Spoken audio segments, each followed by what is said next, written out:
मठाधीश और माफिया में कोई ज्यादा फर्क नहीं होता। आप डिक्शनरी उठा के देख लो भाई डिक्शनरी तो आपको भी उठा के देखनी पड़ेगी। अपने संस्कार के अनुरूप धर्माचार्यों को ये माफिया बोलते हैं। औरंगजेब की आत्मा सचमुच इनके अंदर घुस चुकी है। औरंगजेब की आत्मा इस कदर घुस चुकी है कि भारत की धर्म और संस्कृति के प्रतीक धर्माचार्यों को ये माफिया कहते हैं। मुख्यमंत्री ने कहा है कि सपा और अखिलेश यादव अपराधियों में भी जादू चीजें ढूंढ रहे हैं, क्या कहेंगे सर? अभी ताजा बयान है। मठाधीश और माफिया में कोई ज्यादा फर्क नहीं होता।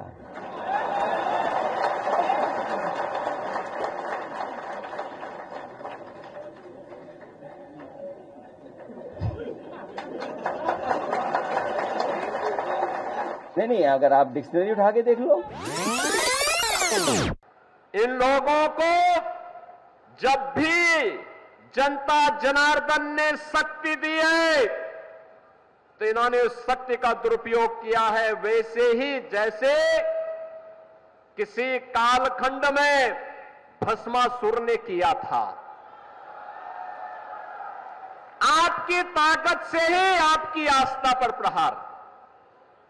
अगर केंद्र में कांग्रेस की सरकार हिंदुओं को दबाने के लिए सांप्रदायिक विरोधी कानून लाने का काम कर रही थी, देश में राम सेतु को तोड़ने का कार्य कर रही थी, अयोध्या में राम मंदिर के मार्ग में बाधक बन रही थी, देश के अंदर कश्मीर में उग्रवाद को पनपा रही थी, देश की सुरक्षा में सेल लगाने का काम कर रही थी, तो समाजवादी पार्टी भी तो उसी के नक्शे कदम पर चल रही थी, उसी नक्शे कदम पे चल रही थी।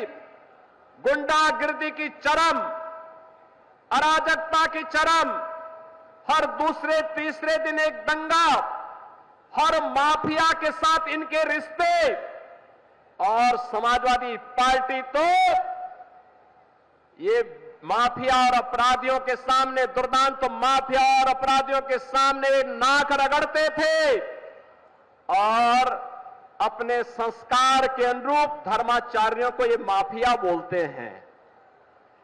इनकी प्रवृत्ति तो देखो, औरंगजेब की आत्मा सचमुच इनके अंदर घुस चुकी है। औरंगजेब की आत्मा इस कदर घुस चुकी है कि भारत की धर्म और संस्कृति के प्रतीक धर्माचार्यों को ये माफिया कहते हैं। और जो संगठित अपराध में लिप्त थे, भूमाफिया, वन माफिया, पशु माफिया या संगठित अपराध में संलिप्त माफिया को के सामने ये लोग घुटना टेक करके नाक रगड़ने का काम